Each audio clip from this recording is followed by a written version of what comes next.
Assalamualaikum warahmatullahi wabarakatuh. Apa kabarnya sahabat sekalian? Selamat datang di Sri Hartati Berbicara. Adapun tema kita pada kali ini adalah orang-orang yang diburu-buru ketamakan, orang yang tidak sempat menikmati hidupnya. Dari target ke target sampai jiwa hancur. Tamak berarti selalu ingin memperoleh banyak untuk diri sendiri. Dengan kata lain, serakah. Nikmat itu merasa puas atau senang. Hidup itu eksistensi, ada keberadaannya. Jadi orang yang selalu diburu-buru dari target ke target dalam hidupnya, maka orang tersebut sesungguhnya tidak sempat menikmati pencapaiannya. Itu tadi, sudah kaya, cita-cita menjadi orang kaya sudah tercapai. Kaya itu kan ada level-levelnya. Kaya level pertama yang diharapkan sudah tercapai. Mungkin yang tadinya belum punya mobil, inginkan punya mobil. Nanti aku mau ngumpulin uang deh untuk beli mobil, biar tidak kehujanan, kepanasan. Pada akhirnya dikasih jalan, dikasih rezeki berupa materi, dari hasil kerjanya terbelilah mobil. Sudah tercapai itu target. Baru tercapai targetnya, belum sempat dinikmati, sudah mikir lagi, wah itu tetangga atau teman saya mobilnya 2, atau wah ini sepertinya saya butuh mobil satu lagi, yang ini untuk ini, nanti mobil satunya lagi untuk ini, seperti itu. Atau mobil yang dicita-citakan di awal itu sudah terbeli, sepertinya pengen merek yang ini sudah pengen merek lain lagi, dimana ya pasti keinginan itu tidak akan nurun, pasti naik, harganya naik. Yang ini belum terlalu sempat dinikmati, sudah memikirkan yang lainnya lagi. Begitu saja seterusnya. Ya, itulah mengapa yang membuat kita tidak sempat menikmati hidup. Ya, itu disebut dengan tamak.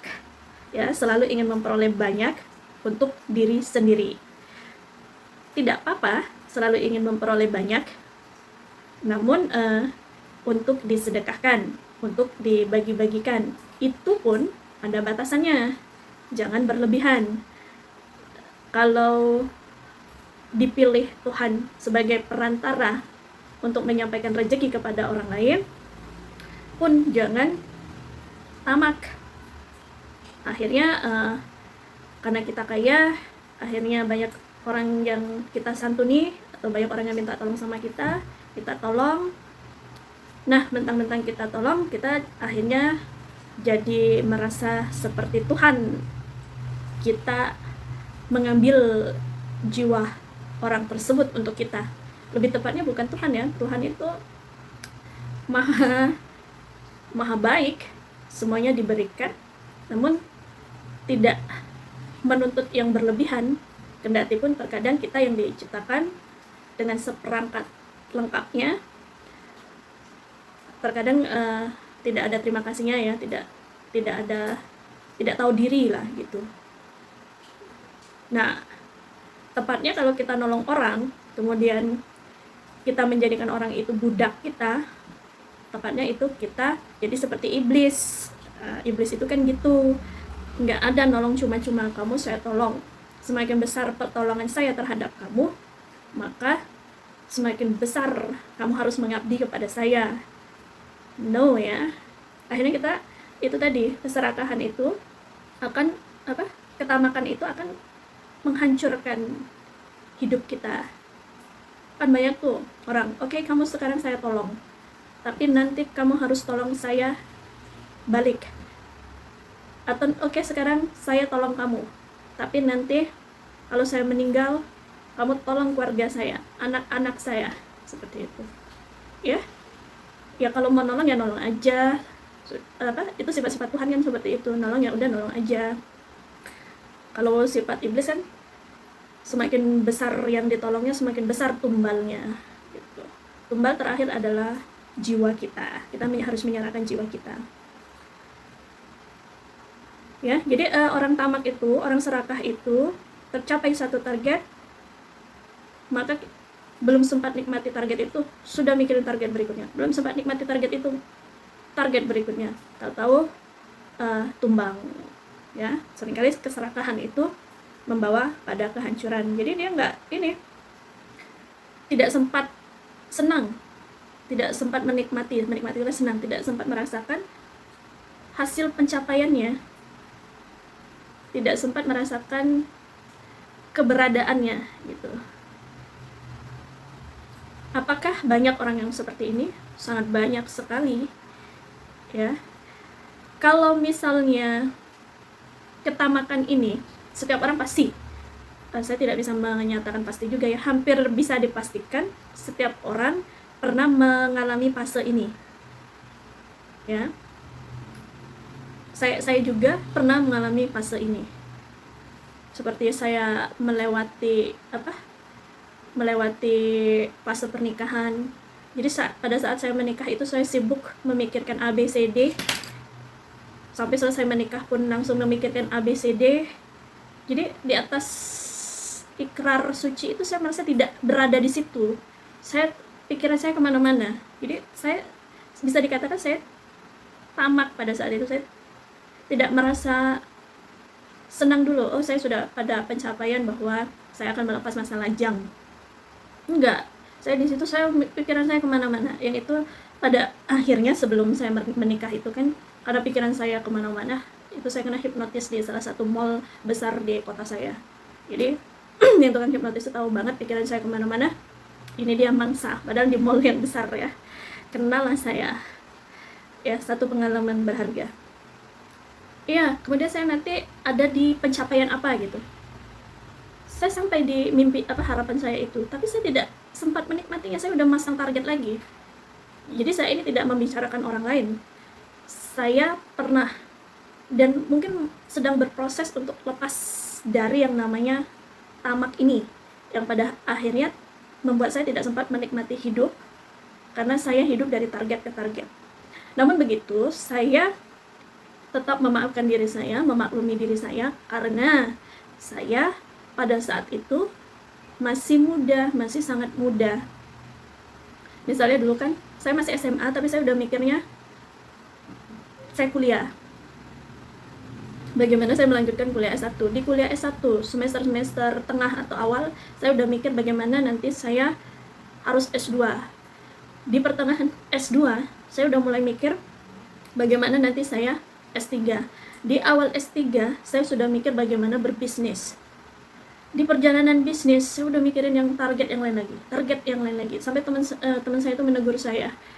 Satu, dari single dulu saya udah dibilang, kamu tuh masih single, tapi kamu pekerja keras sekali, seperti menghidupi anak 10 saja. Terus ada lagi teman seprofesi saya bilang, oke, nggak apa-apa, punya target jangka panjang. Cuman ya harus ada target jangka pendeknya juga, harus ada yang dinikmati sekarang juga gitu. Jangan semuanya target jangka panjang dan lain-lain. Pada saat itu saya tidak peduli, saya fokus pada target-target saya. Ya pada akhirnya ya lelah ya. Bukan lelah, pada akhirnya itu Tuhan itu yang mengingatkan batasan-batasan itu dalam bentuk ujian. Misalnya ya salah satunya corona kan, tidak menyangka bahwa corona ini akan tiba, padahal kita sudah punya target yang tiba-tiba corona ini tiba. Target itu ya harus berjalan lambat seperti itu. Nah ya, jadi di balik corona ini memang ya itu salah satunya saya bisa mengontrol diri saya untuk istirahat dulu gitu. Jangan terlalu tamak, jangan serakah, semuanya itu butuh proses. Saya kan pengennya yang sekali dayung 2-3 pulau terlampaui gitu ya. Ya semangat mudanya seperti itu. Ya marilah kita harus tahu batasan-batasan kita, dan sebagai manusia Jelas namanya keinginan itu nafsu ya, dibarengi dengan godaan syaitan yang terkutuk tidak akan pernah berhenti sampai tahu-tahu mati ya. Namun begitu tetap saja ini saya punya batasan. Namun itu tadi, manusia itu adalah makhluk yang terus berubah-ubah tergantung situasinya. Hari ini mungkin saya bisa bilang, oke deh, nanti kalau saya sudah sampai di situ, misalnya bebas secara finansial, oke, saya stabil aja. Cuma nanti kalau sudah sampai situ, I don't know exactly siapa yang bisa jamin, karena kadang kita tiba-tiba terjebak dengan tawaran-tawaran yang ada. Di satu sisi tawarannya menggiurkan, di sisi lain itu membuat kita lupa terhadap batasan-batasan kita. Itu yang membuat kita menjadi tamak. Kalau lihat dari contohnya orang lain kan kita suka lihat itu, waduh itu sudah tua ya, sudah tua kok masih ngejar dunia aja, padahal ibaratnya tinggal menghitung hari aja, atau bahasa kasarnya udah bawa tanah, masih ribut masalah harta gitu, atau masalah jabatan dan lain-lain. Kalau zaman dulu itu kan, kalau raja-raja itu kalau sudah tua ya moksa ya, pergi ke hutan terus menjadi orang suci lah ya, meninggalkan kehidupan dunia. Kalau orang sekarang kan tidak ada istilah seperti itu. Orang sekarang itu sampai mati ya baru berhenti. Kalau dulu kan kalau udah tua maka tahta diturunkan kepada anak-anaknya, kemudian raja-raja ini moksa gitu. Karena nggak ada moksa lagi, hajar aja sampai maut memanggil ya. Ya kalau sekarang kita mikirnya, saya terutama mikirnya gitu, itu kenapa sih udah kaya berlimpah kok masih kurang juga gitu, udah miliaran, cuman kan kita atau saya belum berada pada posisi itu. Jadi perspektifnya masih perspektif orang awam. Kita nggak tahu nanti kalau ternyata kita di posisi itu, seberapa kuat tekanan, seberapa kuat situasi yang harus membuat kita tahu batasan, membuat kita lupa batasan kan, maksud gitu. Karena terkadang manusia itu menjadi tamak atau serakah terkadang memang belum tentu dari dalam keinginan dari dalam dirinya, namun karena situasi kebanyakan sudah terjebak dari perbuatan-perbuatan sebelumnya yang membuat dia tidak bisa keluar dari situasi itu. Kalau dia keluar dari situasi itu, maka dia harus menyerahkan jiwanya, ya kan? Ya, misalnya banyaklah orang itu terkadang melakukan sesuatu hal itu karena dia sudah terpenjara, terperangkap, ya, tertodong oleh perbuatan-perbuatan sebelumnya yang otomatis membawa dia untuk melindungi jiwanya. Itu tadi, dengan melakukan perbuatan yang lainnya yang pada akhirnya ya tetap hancur juga gitu. Ya, wallahu alam, semuanya hanya Allah yang tahu, karena itu skenarionya Allah. Semua sudah tertulis. Terima kasih sudah menyimak. Marilah kita tahu, marilah kita mengontrol diri kita, tahu diri, memahami batasan-batasan diri agar kita tidak menjadi serakah, ingin lagi dan lagi, sehingga kita mampu untuk menikmati indahnya dunia. Wassalamualaikum warahmatullahi wabarakatuh.